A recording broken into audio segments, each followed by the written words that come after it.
રથયાત્રાના પવિત્ર દિવસે દાહોદના ગોધરા રોડ ઉપર આવેલા ધ લેન્ડમાર્ક શોપિંગ સેન્ટરમાં જ્વેલર્સ સાથે ₹28.60 લાખના સોનાના બિસ્કિટોની જે સનસનાટી ભરી છેતરપિંડી થઈ હતી એ આંતરરાજ્ય ઠગ ટોળકીને દાહોદ એલસીબી પોલીસે આખરે જેલના સળિયા પાછળ ધકેલી દીધી છે અને દાહોદ એલસીબી પોલીસે આ ઠગારાઓ પાસેથી 100% મુદ્દામાલ એટલે કે છેતરપિંડીમાં ગયેલું તમામ સોનું કબજે કરી લીધું છે।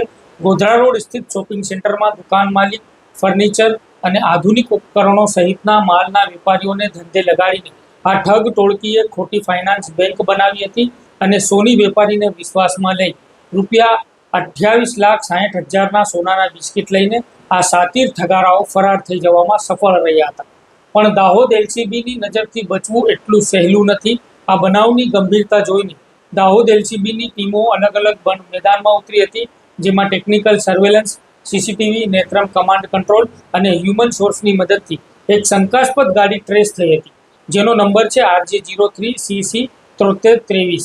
સુઝુકી વિક્ટોરિસ પોલીસને પાક્કી બાતમી મળી હતી કે આ ગાડી રાજસ્થાનના બાંસવાડા તરફથી ગુજરાત બોર્ડર ઘાવડિયા ચેકપોસ્ટ તરફ આવી રહી છે અને એલસીબીની ટીમે ઘાવડિયા ગામે ફિલ્મી ડબ્બે વોચ ગોઠવી હતી।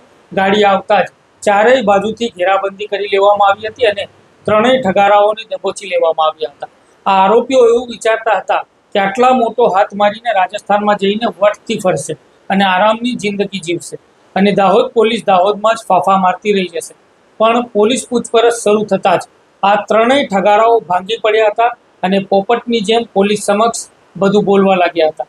આ પકડાયેલા ત્રણેય સાતીર આરોપીઓમાંથી દીપકસિંહ રમેશકુમાર રાજપૂત, રહેવાસી દાંતાલી, જિલ્લા ખેડા, ગુજરાત।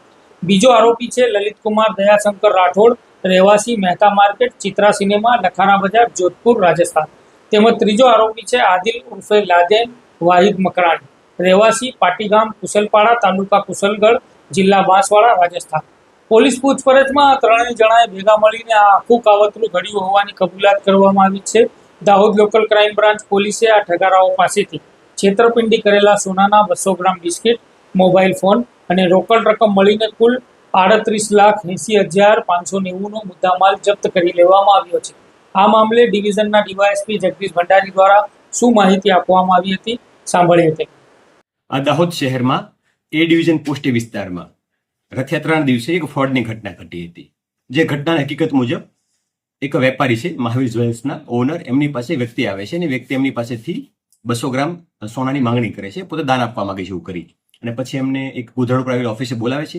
ત્યાં 200 ગ્રામ સોનું વેપારી છે એ આરોપીને હેન્ડઓવર કરે છે અને પછી આરોપી છે એ લોકરમાંથી પૈસા આપવાની એમને ભરોસો ઝાંસો આપી અને પાછલા દરવાજેથી રવાના થઈ જાય છે।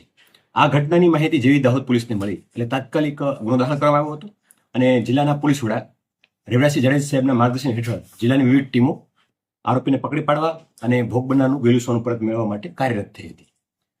એમની અંદર દાહોદ લોકલ ક્રાઇમ બ્રાન્ચના પીઆઈ શ્રી ડીએમ ઢોલ, પીએસઆઈ શ્રી માળી, પીએસઆઈ શ્રી પરમાર, પીએસઆઈ રાઠવા અને વિવિધ ટીમો એ ફિલ્ડમાં કાર્યરત હતી।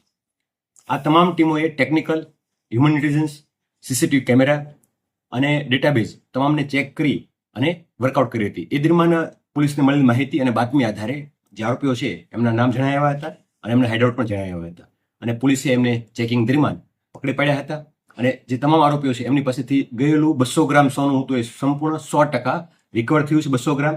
અને એ ઉપરાંત આરોપી પાસેથી વપરાયેલી 4 વ્હીલ, 2 વ્હીલ અને અન્ય અમુક કેશ પણ રિકવર થઈ છે।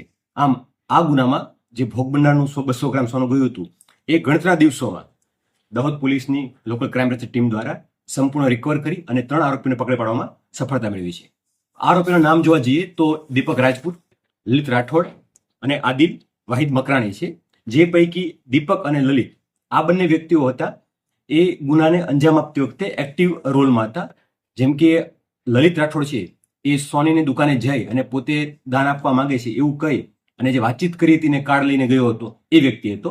અને જે દીપક રાજપૂત છે, દીપક રમેશ રાજપૂત, એ મૂળ ખેડાનો રહેવાસી છે, લલિત છે એ જોધપુરનો રહેવાસી છે અને દીપક રાજપૂત દ્વારા તે જે ઓફિસ ફેક બનાવી હતી ત્યાં સેટઅપ ગોઠવવાનું, વાતચીતનો ઝાંસો આપવાનો, વાતચીત કરીને ગોલ્ડ મેળવવાનું અને નાસી જવાનું આ કૃત્ય હતું એ દીપકના ભાગમાં હતું। આમાં ત્રણેય લોકોએ એક ગુનાહિત કાવતરું રચી, પૂર્વ પ્લાનિંગ કરી, પ્રોપર રેકી કરી અને આખી ઘટનાને અંજામ આપ્યો હતો। દાહોદ પોલીસે આ કેસને ગણતરી દિવસોમાં ક્રેક કરી અને 100% મુદ્દા રિકવર કરવામાં સફળતા મેળવી છે. દાહોદ એલસીબી પોલીસે ત્રણેયને જેલના સળિયા પાછળ ધકેલી દીધા છે અને આગળની વધુ કાયદેસરની કાર્યવાહી એલસીબી પોલીસ અને એ ડિવિઝન પોલીસ દ્વારા હાથ ધરવામાં આવી રહી છે. આ વિડીયોને લઈને તમે કોમેન્ટ બોક્સમાં જણાવી શકો છો. યુટ્યુબ ઉપર અમારો વિડીયો જોઈ રહ્યા છો તો ત્યાં અમારી ચેનલને સબસ્ક્રાઇબ કરો. ફેસબુક ઇન્સ્ટાગ્રામ ઉપર વિડીયો જોઈ રહ્યા છો તો ત્યાં અમારા પેજને ફોલો અને લાઈક કરો. આભાર.